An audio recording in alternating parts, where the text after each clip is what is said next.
In countries such as Namibia and South Africa, it is reported that it takes about 5 steps to clear goods from the port. The turnaround time is very minimal, 4 to 5 steps to clear goods from the port.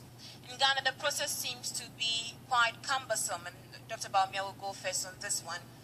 And it's one of the examples of bureaucracy in the public sector that is creating inefficiency. The question is, what is the problem at our ports? And what do you propose that a government of the New Patriotic Party, of which you will be vice if you win the election, would do to improve the turnaround time and efficiency in the public sector? Thank you very much, Shamima. The ports are essentially our gateway to the rest of the world. We are in a globally competitive environment, and if the ports are inefficient, it means that our businesses are inefficient.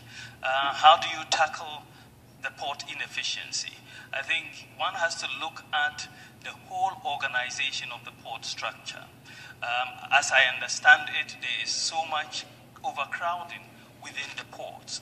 And the way goods are cleared, one needs to streamline the clearing system and bring in technology. At the end of the day, we are going to have to rely on technology and reduce a lot of the interface between people who bring in goods and the offices. As much that can be done online, I think we should try to do it. We should try to replicate the systems that exist in ports like Singapore or Dubai, which have the benchmarks for being very efficient ports. And if you look at how they do business, then it is very much a technology-based approach.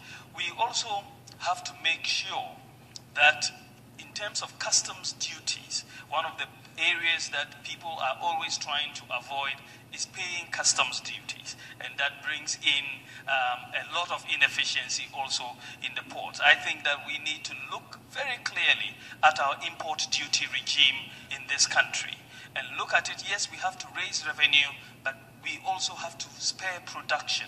There's got to be a balance between what we are trying to do in terms of revenue generation as well versus actually sparing production. There are some of the goods in terms of imported raw materials that are inputs into production that we really should be letting in, so that when that production takes place, we will have an ability to tax those particular products at the end of the production cycle.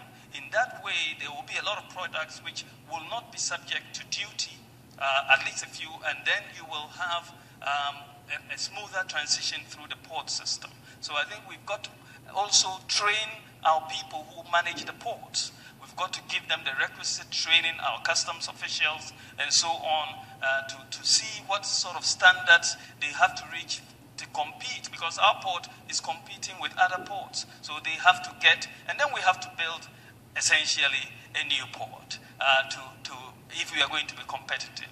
Tema is there, but it is very crowded. But we need the private sector to come in and help us do this, and a private-public partnership will help us move in terms of port expansion.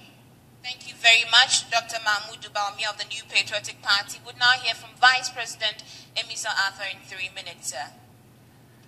I don't recall the question.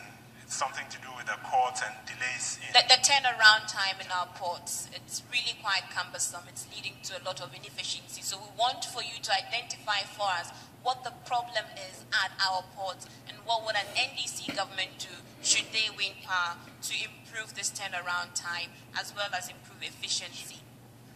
Fortunately, I've never been in court, so I'll not be able to tell you. Ports. Ports.